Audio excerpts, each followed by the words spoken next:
Hello बच्चों, कैसे हो आप लोग। स्वागत है आप सभी का इस ब्यूटीफुल से यूट्यूब चैनल बुक सजेशन पे। आज मैं आप लोगों के लिए क्लास 8 का साइंस लेकर आया हूँ। तो बेसिकली आज का ये वीडियो आप लोगों के लिए इंट्रोडक्शन वीडियो होगा। सो आप लोग इस वीडियो को ध्यान से देखेंगे कि मैं इस वीडियो में क्या आप लोगों को बता रहा हूँ। और आप लोग अगर इस चैनल पे नए हो तो चैनल को सब्सक्राइब करना ना भूलें और शेयर करना ना भूलें। आज का इंट्रोडक्शन वीडियो होगा। तो हम लोग चलिए स्टार्ट करते हैं। आज का इंट्रोडक्शन वीडियो में क्लास 8 का साइंस जो होगा, ठीक है ना, उसके बारे में मैं आप लोग को बताने वाला हूँ कि क्लास 8 में क्या क्या है। ओके।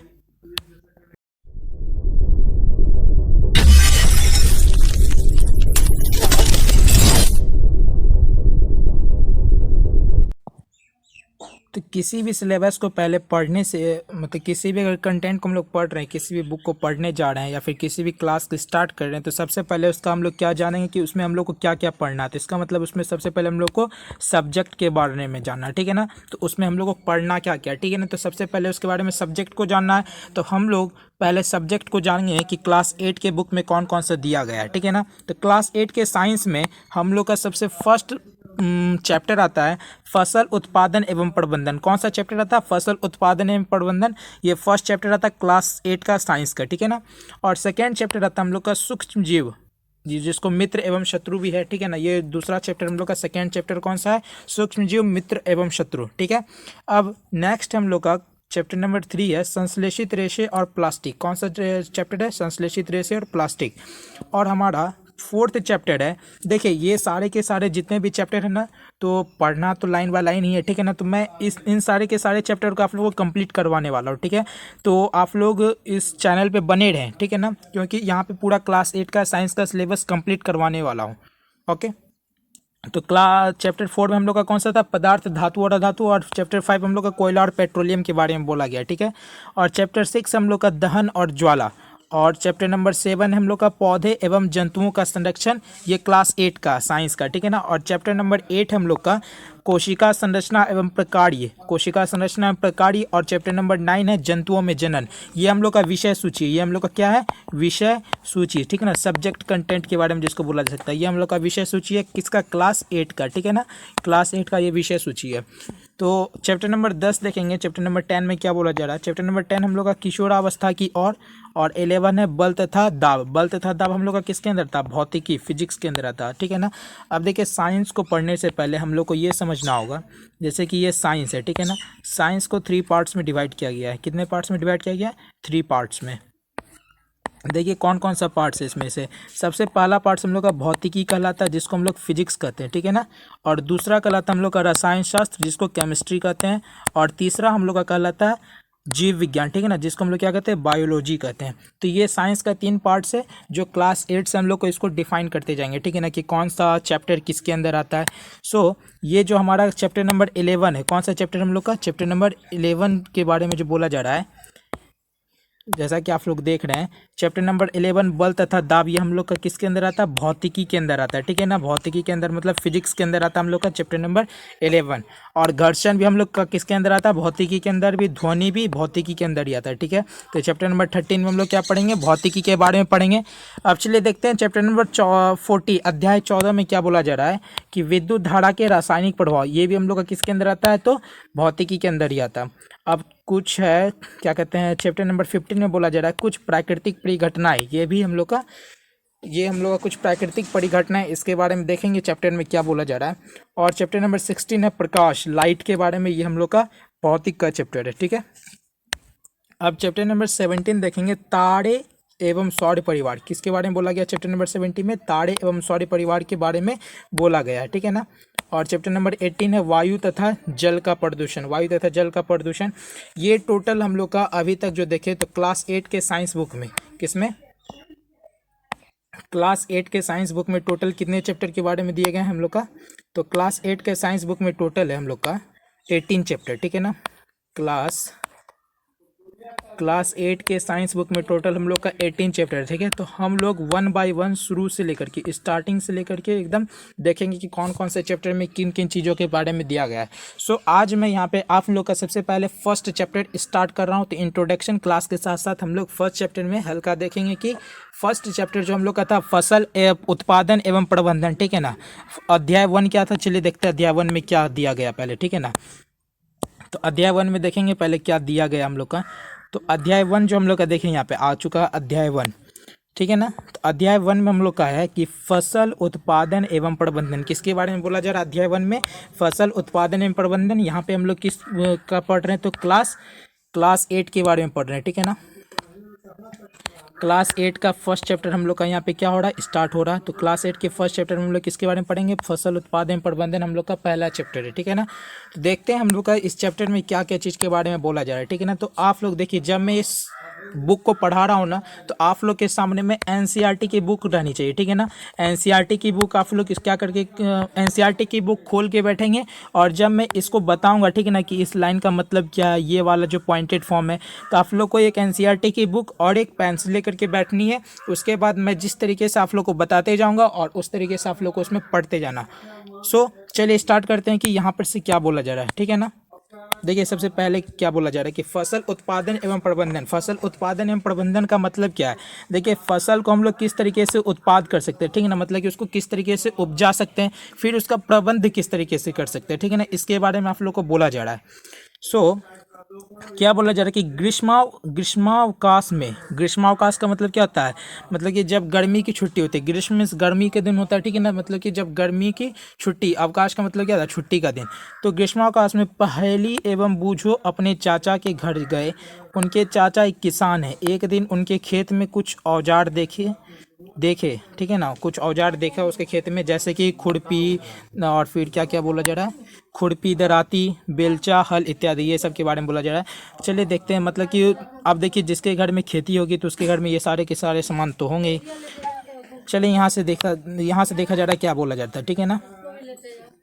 बोला जा रहा है कि आप पढ़ चुके हैं कि सभी, यहाँ पे देखेंगे आप लोग, ठीक है ना, किस जगह देखेंगे? इस जगह पे क्या बोला जा रहा है, ठीक है ना। आप पढ़ चुके हैं कि सभी सजीवों को भोजन की आवश्यकता होती है। ये इंपॉर्टेंट चीज़ है, ये इंपॉर्टेंट चीज़ है कि देखिए, किसी भी सजीव को, सजीव का मतलब क्या होता है कि जो सजीव, देखिए इस पूरे पृथ्वी पे, ठीक है ना, इस पूरे ब्रह्मांड में कितने प्रकार के होते हैं? एक होते हैं सजीव होते हैं और एक होते हैं निर्जीव, ठीक है ना। और सजीव का भी कुछ गुण होता है और निर्जीव का भी कुछ गुण होता है। जैसे कि हम लोग बोल सकते हैं कि ये पुस्तक, जो पुस्तक अभी हम लोग पढ़ रहे हैं, या फिर जिस लैपटॉप पे या फिर जिस फ़ोन पे आप लोग पढ़ रहे हैं, तो वो जो जिसके थ्रू आप लोग पढ़ रहे हैं, तो वो भी क्या, हमारा निर्जीव वस्तु है, ठीक है ना। और जो आप खुद से जो पढ़ रहे हैं वो क्या है? आप क्या है? सजीव वस्तु है। तो इसका मतलब ब्रह्मांड में टोटल 2 प्रकार के वस्तु हैं, टू टाइप्स के ऑब्जेक्ट है। कितना, कौन कौन से? एक सजीव है और एक निर्जीव है। तो हम लोग यहाँ पे देख रहे हैं क्या बोला जा रहा है कि सभी सजीवों को किस चीज़ की आवश्यकता होती है? सभी सजीवों को भोजन की आवश्यकता होती है। पौधे अपना भोजन स्वयं बना सकते हैं। क्या आपको याद है कि हरे पौधे अपना भोजन किस प्रकार संश्लेषित करते हैं? मनुष्य सहित सभी जंतु भोजन बनाने में असमर्थ है। अब देखिए, मनुष्य सहित क्या बोला जा रहा है यहाँ पे, इस लाइन को आप लोग अच्छे से पढ़ेंगे कि मनुष्य सहित सभी जंतु भोजन बनाने में असमर्थ है। तो जंतुओं के भोजन का स्रोत क्या? जंतुओं के भोजन का स्रोत क्या बोला जा रहा है? अगर कोई मनुष्य है, वो भोजन बनाने में असमर्थ है, ठीक है ना, भोजन नहीं बना पाता है, तो जंतुओं के भोजन का स्रोत क्या? तो हम लोग का स्रोत क्या हो सकता है, ठीक है ना। हम लोग मनुष्य, हम लोग खुद से भोजन को नहीं बना सकते हैं। और वो नहीं कि हम लोग किचन में गए और भोजन बना लिए, वो वाला बात नहीं हो रहा, ठीक है ना। मतलब कि हम लोग जो भोजन को उत्पाद कर रहे हैं, ठीक है ना, उसका जो उपजा रहे हैं, भोजन को जो उपजा रहे हैं, ठीक है ना, किसी फसल को, तो वो हम लोग नहीं कर सकते हैं। मनुष्य सहित सभी जंतु भोजन बनाने में असमर्थ है। तो जंतुओं के भोजन का स्रोत क्या है? भोजन का स्रोत क्या है? कहाँ से हम लोग उसको प्राप्त कर सकते हैं, ठीक है ना, उसका सोर्स क्या बोला जा रहा है। तो फिर यहाँ देखिए क्या बोला, परंतु हम भोजन ग्रहण ही क्यों करते हैं? सबसे पहली बात, अगर हम लोग को भोजन की आवश्यकता ही क्यों होती है, ठीक है ना, हम लोग को उसकी मतलब ज़रूरत ही क्यों होती है, ये जानने की सबसे जरूरी चीज़ें हैं, ठीक है ना। तो आप जानते हैं कि सजीव भोजन से प्राप्त ऊर्जा का उपयोग विभिन्न दैनिक जैविक प्रक्रमों जैसे पाचन, श्वसन एवं उत्सर्जन के संपादन में करते हैं। अब देखिए, आप लोग को पता होगा कि हम लोग जो भोजन करते हैं उसका कितना यूज होता है।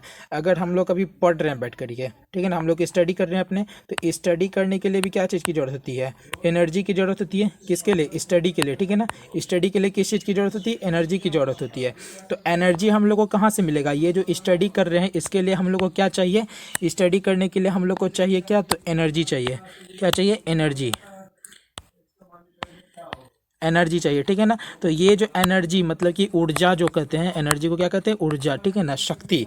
ये जो शक्ति चाहिए वो शक्ति हम लोग को कहाँ से मिलेगी, हम लोग भोजन करेंगे तभी तो हम लोग को शक्ति मिलेगी। स्टडी करने के लिए हम लोग को क्या चाहिए, ऊर्जा चाहिए। तो ऊर्जा ऊर्जा कहाँ से मिलेगी, हम लोग जब भोजन को करेंगे, हम लोग जब खाएंगे तभी तो हम लोग को क्या मिलेगी, ऊर्जा मिलेगी ना। तो इसलिए हम लोग को भोजन की ज़रूरत होती है, क्योंकि इसका सीधा का सीधा मतलब क्या निकल के आता है कि हम लोग को किसी भी काम को करने के लिए, किसी भी काम को करने के लिए हम लोग को क्या चाहिए, किसी भी काम को करने के लिए एनर्जी मतलब कि ऊर्जा चाहिए, ठीक है ना। और इस ऊर्जा की प्राप्ति हम लोगों को कहाँ से होती है, इस ऊर्जा की प्राप्ति हम लोगों को भोजन से होती है। इसीलिए मनुष्य को या फिर सजीव वस्तुओं को क्या चीज़ की आवश्यकता होती है, भोजन की आवश्यकता होती है। भोजन खाएंगे तो हम लोग को क्या मिलेगी, भोजन खाने से ऊर्जा, और जब हम लोग को ऊर्जा मिलेगी तो हम लोग क्या कर पाएंगे, हम लोग काम कर पाएंगे। तो ये टोटल का टोटल यहाँ पे बोला जा रहा है, ठीक है ना। तो इसीलिए हम लोग को भोजन की क्या होती है, आवश्यकता होती है। तो आप लोग को ये चीज़ समझ में आ गया होगा, आई होप। चलिए अब देखते हैं नेक्स्ट में क्या बोला जा रहा है। तो इन और जैसे कि पाचन या फिर श्वसन या फिर उत्सर्जन के लिए, पाचन श्वसन या फिर उत्सर्जन के संपादन के लिए हम लोग किसका यूज करते हैं, भोजन का यूज करते हैं, ठीक है ना। उससे प्राप्त जो एनर्जी होती है, भोजन से जो हम लोग एनर्जी को प्राप्त करते हैं, उसी के थ्रू हम लोग इन सारे के सारे कामों को संपन्न करते हैं, ठीक है ना। अब देखिए क्या बोला जा रहा है कि हम अपना भोजन पौधे अथवा जंतुओं या दोनों से ही प्राप्त करते हैं। हम जो अपना भोजन जो प्राप्त करते हैं वो पौधों से भी प्राप्त करते हैं और कुछ जंतुओं से भी प्राप्त करते हैं, ठीक है ना। अब पौधे से कौन कौन सा भोजन प्राप्त कर सकते हैं, जैसे कि हम लोग गेहूँ हो गया, ठीक है ना, या फिर चना हो गया, चावल हो गया, ये सब चीज़ हम लोग कहाँ से प्राप्त करते हैं, पौधे से। और जैसे कि हम लोग देख सकते हैं मिल्क, दूध बोल सकते हैं, ठीक है ना। ये दूध वगैरह सब हम लोग कहाँ से प्राप्त करते हैं, दूध सब हम लोग कहाँ से प्राप्त करते हैं, तो जंतु से प्राप्त करते हैं। तो इसलिए यहाँ बोला जा रहा है कि हम अपना भोजन पौधे अथवा जंतु या दोनों से ही प्राप्त करते हैं, ठीक है ना। मतलब कि ये दोनों से हम लोग अपना भोजन को क्या करते हैं, प्राप्त करते हैं, ठीक है ना। अब देखिए फिर क्या बोला जा रहा है, क्योंकि अब देखिए एक यहाँ पे रेड ग्रीन कलर के बॉक्स में क्या बोला है, इस बॉक्स के अंदर आप लोग देखेंगे, क्योंकि हम सभी को भोजन की आवश्यकता होती है, अतः हम अपने देश के इतने अधिक लोगों को भोजन किस प्रकार उपलब्ध करा सकते हैं। अब ये भी सही बात है, हम लोग को सब देखिए हमारे देश में हमारा कितना बड़ा देश है, ये भारत देश जो है, ये इंडिया जो, ये कितना बहुत बड़ा देश है, ठीक है ना, बहुत बड़ा देश है। तो इसमें बहुत से आदमी रहते हैं, ठीक है ना। तो अगर सभी आदमियों को, सभी पीपल को भोजन की आवश्यकता है तो इतनी भोजन हम लोग कहाँ से उपलब्ध करा सकते हैं, इतना भोजन तो हम लोग को चाहिए ना। अगर सभी कोई, मान लीजिए एक ये व्यक्ति है, ठीक है ना, कैसे देखिए आप लोग ध्यान देंगे यहाँ पे, आप लोग अच्छे से ध्यान देंगे। जैसे कि मैं बोल रहा हूँ यहाँ पे, एक मान लीजिए एक कोई ये व्यक्ति है, ठीक है, ये व्यक्ति को आज का खाना मिल गया, ये व्यक्ति आज का खाना खा करके खुश हो गया। अब दूसरा व्यक्ति इसका पड़ोसी है, ठीक है ना, इसके घर में टोटल कितने, इसके घर में भी कुछ न कुछ आदमी होंगे। अब ये व्यक्ति को भी मान लीजिए इसको भी मिल गया और इस व्यक्ति को भी खाने के लिए मिल गया, ठीक है ना। अब दूसरा आप लोग देखेंगे इस व्यक्ति को, ठीक है ना। अब बेचारा इस व्यक्ति के पास खाने को कुछ नहीं, इस व्यक्ति के पास खाने को कुछ नहीं है, तो ये क्या हो जाएगा, उदास हो जाएगा। तो इसी तरीके का हम लोग के कंट्री इंडिया में बहुत सारे व्यक्ति होंगे जिसको भोजन की आवश्यकता होती है ना। ऐसा बहुत सारे व्यक्ति होंगे जिसको भोजन की आवश्यकता होती है। तो इसलिए इस ग्रीन बॉक्स में कहा जा रहा है कि सभी मनुष्य को भोजन की आवश्यकता है। तो हम लोग इतना भोजन उपलब्ध कहाँ से कर सकते हैं, मतलब कि इतना भोजन को हम लोग कहाँ से उपजा सकते हैं, ठीक ना, उपजा कहाँ है, कैसे हम लोग उसको उपलब्ध करा सकते हैं, तो इसके बारे में इसमें बोला जा रहा है, ठीक है ना। तो चलिए अब देखते हैं फिर यहाँ पे क्या बोला जा रहा है, सॉरी नेक्स्ट में देखेंगे। अब हम लोग नेक्स्ट में क्या बोला जा रहा है कि भोजन का बड़े स्तर पर, देखिए यहाँ पे क्या बोला रहा है, पिंक वाले बॉक्स में अब आप लोग देखेंगे कि भोजन का बड़े स्तर पर उत्पादन करना आवश्यक है।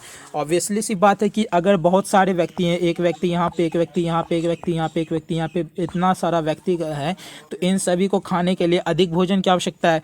तो भोजन को भी कितना अधिक मात्रा में उपजाना होगा, ठीक है ना। अगर मान लीजिए आपके घर में किसी का घर है, आपका कोई फ्रेंड है, ठीक है ना, उसके घर में कोई दो व्यक्ति है, ठीक है, तो उसके घर में जब कोई दो व्यक्ति है तो उस घर में थोड़ा कम खाना बनता होगा। और आपके घर में आप हैं, आपकी माँ है, आपकी पापा है, ठीक है ना, और आपके दादा दादी भाई बहन बहुत सारे, ठीक है ना, टोटल आपके घर में 8 हैं, 8 आदमी आप लोग के घर में रहते हैं। तो ऑब्वियसली सी बात है कि जितना भोजन इसके घर में बनता होगा इस वाले फ्रेंड के घर में, उससे बहुत अधिक भोजन आप लोग के घर में बनेगा। तो इसलिए क्योंकि आपके घर में अधिक आदमी है, ठीक है ना, तो इसीलिए अधिक अधिक आदमी को भोजन उपलब्ध कराने के लिए हम लोग को अधिक भोजन को क्या करना होगा, उत्पादन करना होगा, ठीक है ना। अधिक भोजन उपलब्ध कराने के लिए हम लोग को अधिक भोजन का उत्पादन करना होगा। समझ में आ गई बात आप लोग को यहाँ तक। चलिए देखिए क्या बोला जा रहा है फिर। एक विशाल जनसंख्या को, यहाँ पे आप लोग देखेंगे, एक विशाल जनसंख्या को भोजन प्रदान करने के लिए इसका नियमित उत्पादन, उचित प्रबंधन एवं वितरण आवश्यक है।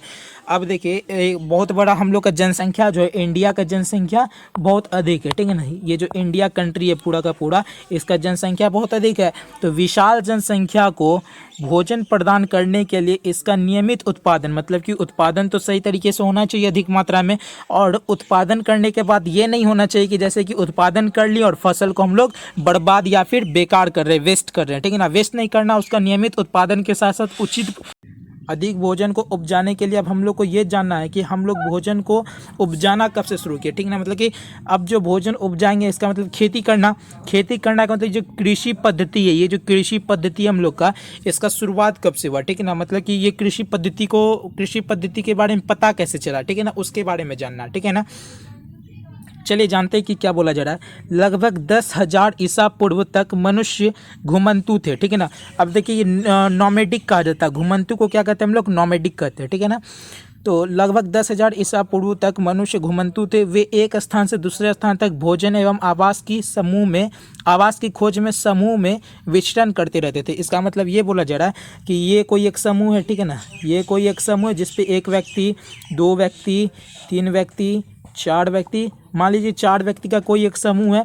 ये लोग निकले अपने घर से, मतलब जिस जगह ये लोग रहते थे पुराने ज़माने में, लगभग 10,000 ईसा पूर्व वो लोग जिस जगह रहते थे, तो एक जगह जैसे कि ये लोग घूमते घूमते इस वाले जगह पे आए, कुछ दिन तक यहाँ पर खेती किए, ठीक है ना। यहाँ पर कुछ उपजा लिए, ठीक है ना। कुछ किसी भी चीज़ का उत्पादन करके इस जगह के भोजन को वो लोग खा करके ख़त्म कर दिए। उसके बाद क्या किया कि फिर यहाँ पर से वो लोग अलग जगह चले गए। अब मान लीजिए इस जगह पे आ गए, ठीक है ना। अब इस जगह पे भी आकर के कुछ चीज़ को उत्पादन कर लिए, किसी भी चीज़ों का उत्पादन करके फिर यहाँ पर के भोजन को खा करके फिर दूसरी जगह चल गए। इसका मतलब क्या हो गया, देखिए ये इस जगह से इस जगह, इस जगह से इस जगह घूमते जा रहे हैं ना। तो इसीलिए बोला जा रहा है कि लगभग 10,000 ईसा पूर्व तक के जो व्यक्ति थे, ठीक है ना, उसके मतलब 10,000 ईसा पूर्व का मतलब क्या, 10,000 ईसा पूर्व मतलब 10,000 साल को पहले जो मनुष्य थे, ठीक है ना, वो क्या थे, हम लोग का घुमंतु थे। क्या थे वो लोग, हम लोग के घुमंतु थे।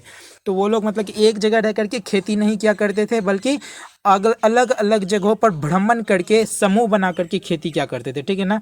और वे कच्चे फल और सब्जियां खाते थे, और उन्होंने भोजन के लिए जंतुओं का शिकार करना प्रारंभ किया।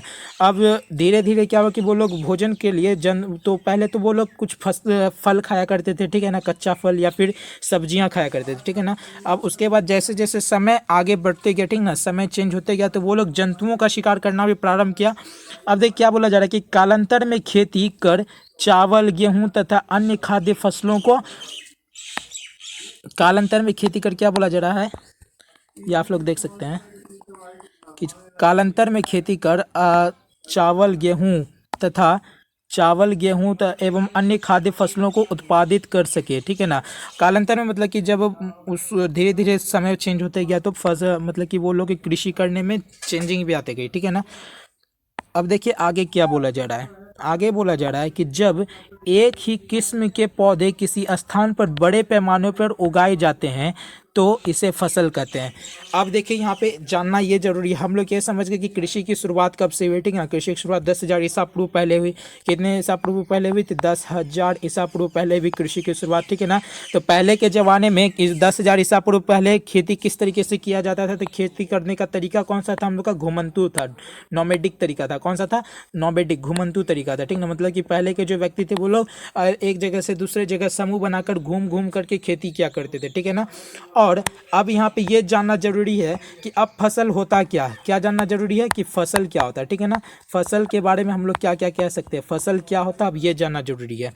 तो जब देखिए यहाँ पे ये वाला लाइन इंपॉर्टेंट है, अगर आप लोग के पास बुक प्रेजेंट है, ठीक है ना, अगर आप लोग के अपने सामने में बुक को खोले हुए हैं, ठीक है ना, तो बुक में आप लोग एक लाइन को अंडरलाइन करेंगे कि जब यहाँ पे देखिए मैं भी अंडरलाइन कर रहा हूँ और आप लोग भी अंडरलाइन करेंगे कि जब एक ही किस्म के पौधे किसी स्थान पर बड़े पैमाने पर उगाए जाते हैं तो इसे फसल कहते हैं। अगर कोई पूछ लिया आप लोगों को कि फसल किसे कहते हैं, बताओ बच्चे फसल किसे कहते हैं, तो बताना है कि जब एक ही किस्म के पौधे किसी स्थान पर बड़े पैमाने पर उगाए जाते हैं तो इसे फसल कहते हैं। अब आप लोग देखे होंगे अगर किसी के आपके फादर या फिर आपके गांव में, ठीक है ना, जिस जगह आप लोग रह रहे होंगे वहाँ पे अगर खेती की जा रही होगी तो आप लोग देखे होंगे कि ये अगर मान लीजिए कोई खेत है, ठीक है ना, तो यहाँ पे एक ही प्रकार की फसल उगाई जाती है। जैसे कि यहाँ पे किसी धान की खेती की जा रही है तो यहाँ पे सिर्फ और सिर्फ धान ही उगाए जाएंगे। ये नहीं कि अगर इस जगह धान का वृक्ष है, धान का पौधा लगाया गया है तो इस जगह मक्का का पौधा लगाया जाएगा, ठीक है ना, ये नहीं किया जाता है। क्या किया जाता है कि एक मतलब कि कोई एक जगह पे एक ही किस्म के पौधे उगाए जाते हैं, ठीक है ना। यहाँ पे यही बोला जाए कि जब एक ही किस्म के पौधे किसी स्थान पर बड़े पैमाने पर उगाए जाते हैं तो इसे फसल कहते हैं। इसको बहुत बड़े पैमाने पर उगाया जा रहा है तो इसको क्या कहेंगे, फसल कहेंगे, ठीक है ना। तो ये हमारा उदाहरण हो गया। जैसे कि देखिए उदाहरण में यहाँ पे दिया भी गया है कि उदाहरण में हम लोग का है, उदाहरण के लिए गेहूं की फसल का अर्थ है कि खेत में उगाए जाने वाले सभी पौधे गेहूं के हैं। ये जो गेहूं, मान लीजिए यहाँ पे मैं धान ले लिया था, ठीक है ना, मैं यहाँ पे धान नहीं ले करके मैं यहाँ पे क्या ले लूँ, गेहूं के बारे में बोल लूँ। जिस तरीके से आप लोग का एग्जाम्पल में बोला जा रहा है कि ये कोई खेत है, ठीक है ना, यहाँ पे गेहूं की खेती की जा रही है। यहाँ पे जितने भी टोटल पौधे प्रेजेंट है वो किस चीज़ के पौधे हैं, गेहूँ के पौधे हैं। किस चीज़ के, गेहूँ के पौधे हैं, ठीक है ना, ये गेहूं के पौधे हैं टोटल। अब देखिए क्या बोला जा रहा है कि आप जानते हैं कि फसल विभिन्न प्रकार की होती है, जैसे कि अन्न, सब्जियां एवं फल। अब फसल जो होती है अलग अलग प्रकार की होती है, कुछ अन्न होते हैं, ठीक है ना, और कुछ क्या होते हैं, कुछ अन्न होते हैं, कुछ सब्जियां होते हैं, ठीक है ना, या फिर कुछ फल होते हैं। जिस मौसम में ये पौधे उगाए जाते हैं उसके आधार पर हम फसलों का वर्गीकरण कर सकते हैं। मतलब कि देखिए अब अलग अलग फसल को अलग अलग मौसम में उगाया जाता है। ये नहीं कि एक ही मौसम में हर प्रकार के फसल को हम लोग उपजा सकते हैं। फसल मतलब कि मौसम के आधार पर, ठीक है ना, अकॉर्डिंग टू वेदर, मौसम के आधार पर या फिर मौसम के अनुसार हम लोग अलग अलग फसल को अलग अलग समय में क्या करते हैं, उपजाते हैं या फिर उसका उत्पादन करते हैं, ठीक है ना। अब देखिए भारत एक विशाल देश है। यहाँ ताप, आर्द्रता और वर्षा वाली जैसी जलवायु परिस्थितियाँ एक क्षेत्र से दूसरे क्षेत्र में विभिन्न है। अतः देश के विभिन्न भागों में विविध प्रकार की जलवायु है, ठीक है ना। ये नेक्स्ट पेज में आप लोग का दिया गया है कि अतः देश के विभिन्न भागों में विविध प्रकार की फसलें उगाई जाती है। देश के विभिन्न भागों में विविध प्रकार की फसलें उगाई जाती है। इस विविधता के बावजूद मोटे तौर पर फसलों को 2 वर्गों में बांटा जा सकता है, ठीक है ना। देखिए अब ये मैं पहले यहाँ पे समझाने का कोशिश करूँगा आप लोग को कि यहाँ पे क्या बोला जा रहा है। यहाँ पे ये बोला जा रहा है, देख सकते हैं आप लोग कि भारत जो है क्या विशाल देश है। यहाँ की जो टेम्परेचर है, ठीक ना, यहाँ का जो ताप है, इसका आर्द्रता और इसकी वर्षा जैसी जलवायु परिस्थितियाँ एक क्षेत्र से दूसरे क्षेत्र में भिन्न है। अब देखिए कभी कभी क्या होता है कि हम लोग का बिहार, ठीक है ना, ये यहाँ पे बिहार का अलग अलग समय बांधा गया है, ठीक है ना, अलग अलग समय मौसम का होता है। अब आप केरल को देख सकते हैं, ठीक है ना, केरल में मैक्सिमम टाइम क्या रहता है, हम लोग का गर्मी रहता है, ठीक है ना, केरल में मैक्सिमम टाइम क्या रहता है, गर्मी रहता है। और फिर वहाँ पे जम्मू कश्मीर आप लोग देख सकते हैं, वहाँ पे मैक्सिमम टाइम क्या रहता है, ठंड रहता है। मतलब कि भारत जो है वो एक बहुत बड़ा विशाल देश है, ठीक है ना, लेकिन वहाँ का अलग अलग जगह का अलग अलग जलवायु है। तो यहाँ पे यही बताया जा रहा है कि अलग अलग जलवायु, अलग अलग फसलें, अलग अलग जलवायु के अकॉर्डिंग अलग अलग फसलें उगाई जाती है, ठीक है ना। तो इसके बाद हम लोग अब नेक्स्ट पढ़ेंगे। सो आज के लिए इतना काफ़ी है। ओके, सो पढ़ते रहिए, गुनगुनाते रहिए। Okay, thank you.